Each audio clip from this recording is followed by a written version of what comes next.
वंदे मातरम साथियों, मैं गिरीश शर्मा उज्जैन मध्य प्रदेश से बीएड के चतुर्थ सत्रार्थ के विद्यार्थियों के लिए एक महत्वपूर्ण प्रश्न का हल इस वीडियो के माध्यम से आप तक पहुंचाने का प्रयास किया है।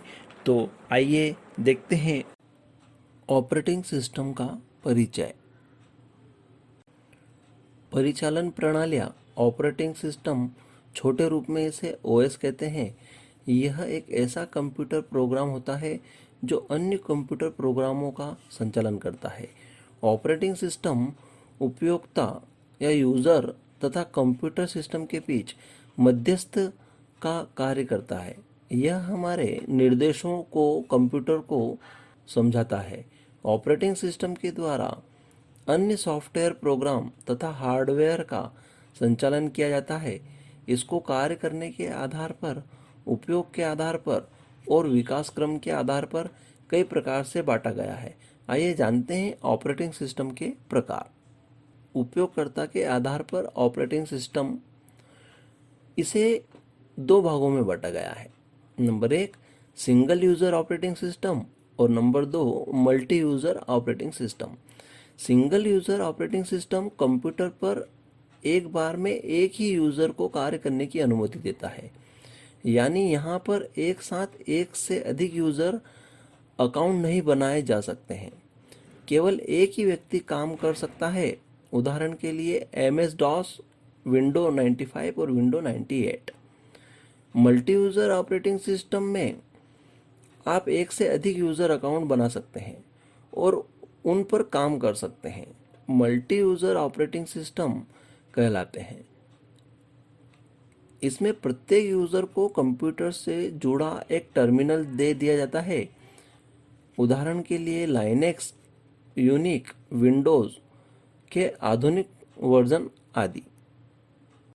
अगला है काम करने के मोड के आधार पर। इसे भी दो भागों में विभाजित किया गया है। नंबर 1 कैरेक्टर यूज़र इंटरफेस और number 2 graphical user interface. Character user interface को कमांड लाइन इंटरफेस के रूप में भी जाना जाता है। इस प्रकार के ऑपरेटिंग सिस्टम में टाइपिंग के द्वारा कार्य किया जाता है। इसमें विशेष प्रकार की कमांड दी जाती है कंप्यूटर को ऑपरेट करने के लिए और केवल टेक्स्ट का उपयोग किया जाता है। इस प्रकार के ऑपरेटिंग सिस्टम का एक अच्छा उदाहरण है MS DOS। Graphical user interface, जैसा कि इसके नाम में ही प्रदर्शित होता है, यह graphical user interface operating system graphics पर आधारित होता है, यानी आप माउस और कीबोर्ड के माध्यम से कंप्यूटर को इनपुट दे सकते हैं और यहाँ पर जो आपको इंटरफेस दिया जाता है वह ग्राफिकल होता है। यहाँ पर सभी प्रकार के बटन होते हैं, मेन्यू होते हैं, जो पूरी तरीके से बहुत आसान इंटरफेस होते हैं। कंप्यूटर के विकास के और कंप्यूटर की पीढ़ियों के आधार पर उनमें चलाए जाने वाले ऑपरेटिंग सिस्टम का विकास भी होता रहा है। इस प्रकार ऑपरेटिंग सिस्टम निम्न प्रकार के हैं: batch processing system, time sharing या multi user operating system, multitasking operating system, real time operating system, multi processor operating system, embedded operating system और डिस्ट्रीब्यूटेड ऑपरेटिंग सिस्टम। कंप्यूटर के युग के प्रारंभ से अब तक अनेकों ऑपरेटिंग सिस्टम विकसित किए गए हैं।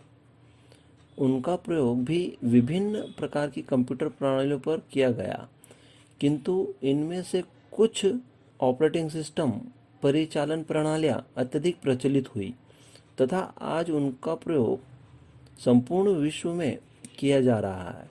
इनमें से सर्वाधिक प्रचलित कुछ परिचालन प्रणालियाँ निम्नलिखित हैं।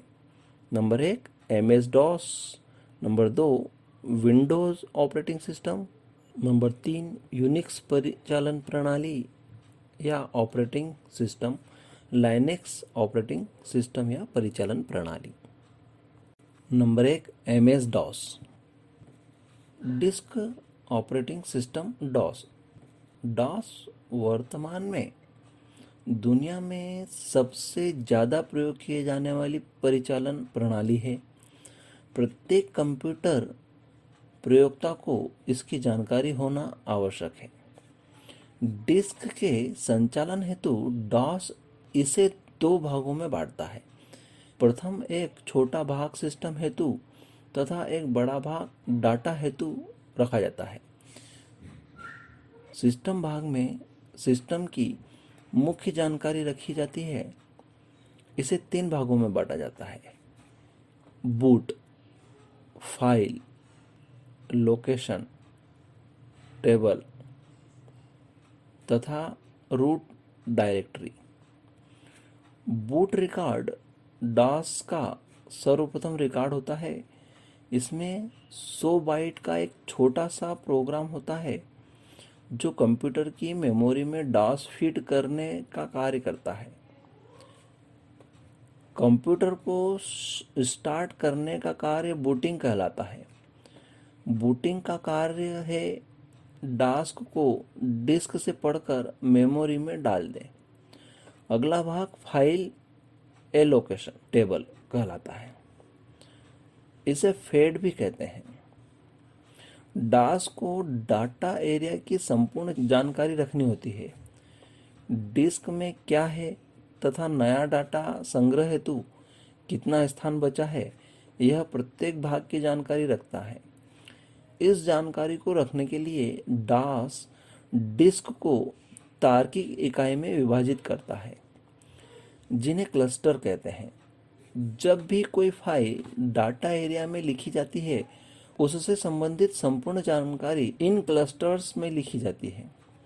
क्लस्टर्स का यह विभाजन फाइल एलोकेशन टेबल द्वारा संचालित होता है, अर्थात फेट केवल नंबर टेबल होती है जो कि किसी क्लस्टर को दिया गया है। यदि किसी क्लस्टर में शून्य है, अर्थात वह क्लस्टर खाली है। डिस्क सिस्टम का अंतिम भाग रूट डायरेक्टरी है। यह भाग डायरेक्टरी है जो कि प्रत्येक डिस्क में होता है। अगला है विंडोज़। विंडोज़ भी माइक्रोसॉफ्ट कंपनी का प्रोग्राम है। यह प्रयोक्ता की सुविधा हेतु ग्राफिक्स यूजर इंटरफेस प्रदान करता है। विंडोज़ को संचालन हेतु पीसी 80386 एवं उससे अधिक क्षमता वाले कंप्यूटर की आवश्यकता होती है। विंडोज़ द्वारा कई विशिष्ट सुविधाएं प्रदान की जाती है, जैसे नंबर 1, विंडोज़ लिखित सूची के साथ प्रोग्रामों को आइकन द्वारा दर्शाता है। केवल आइकन का चयन करना होता है। नंबर 2, प्रोग्रामों का पूरा संचालन माउस द्वारा कर सकते हैं तथा निर्देश टाइप करने की आवश्यकता न के बराबर होती है। नंबर 3, कुछ अन्य सुविधाएं जैसे चित्र बनाना, कैलकुलेटर, कैलेंडर, लेटर पैड आदि विंडो में उपलब्ध होते हैं। नंबर 4, डॉस में एक समय में एक ही प्रोग्राम चल सकता है। पहले प्रोग्राम के खत्म होने पर या बीच में रोक देने पर ही दूसरा प्रोग्राम शुरू कर सकते हैं। विंडोज़ में एक से अधिक प्रोग्राम एक साथ चला सकते हैं। वह एक ही पटल पर एक से अधिक खिड़कियां दर्शा सकता है। खिड़कियों की सुविधा हेतु छोटा या बड़ा भी किया जा सकता है। विंडोज़ एक मल्टीटास्किंग सिस्टम है। Page maker, Corel Draw, Photoshop जैसे प्रोग्राम केवल विंडो पर ही चलते हैं। अतः प्रोग्राम खरीदने से पूर्व ही यह तय करना होता है कि उसे किस पर चलाना है, डॉस पर या विंडोज़ पर, जैसे वेंचुरा फॉर डॉस एवं वेंचुरा फॉर विंडोज़। अगला है यूनिक्स। यूनिक्स एक मल्टी यूज़र ऑपरेटिंग सिस्टम है। इसमें एक कंप्यूटर पर एक साथ अलग अलग टर्मिनल पर अनेक व्यक्ति एक समय में कार्य कर सकते हैं। यूनिक्स यूनिक्स का अपभ्रंश है। इसका पूरा नाम यूनिप्लेक्स इंफॉर्मेशन एंड कंपाउंड सिस्टम है। इसका विकास AT&T बेल लेटोरेटोरिस में सन 1960 के अंत में हुआ। इसका नाम यूनिक्स वैज्ञानिक ब्रेन केर्निगन ने किया था। यूनिक्स ऑपरेटिंग सिस्टम की C भाषा में लिखा गया है। इनको 3 भागों में बांटा जा सकता है: कर्नेल, शेल और टूल एंड एप्लीकेशन। अगला है लाइनेक्स। लाइनेक्स एक संपूर्ण multitasking multi user operating system है तथा यह यूनिक्स के अनेक संस्करण के समान है। इसका अर्थ यह है कि लाइनेक्स ऑपरेटिंग सिस्टम में अनेक यूजर लॉगिन करके एक ही मशीन पर एक साथ अपने भिन्न भिन्न प्रोग्राम क्रियान्वित कर सकते हैं। लाइनेक्स प्रणाली अधिकतर यूनिक्स संस्करणों के साथ सामंजस्य स्थापित करती है। लाइनेक्स विकास स्रोत कूट पोर्टेबिलिटी को ध्यान में रखकर किया गया है तथा विभिन्न कंप्यूटर प्रणालियों के वातावरण का प्रयोग करने हेतु इनमें अनेक विशेषताएं उपलब्ध है।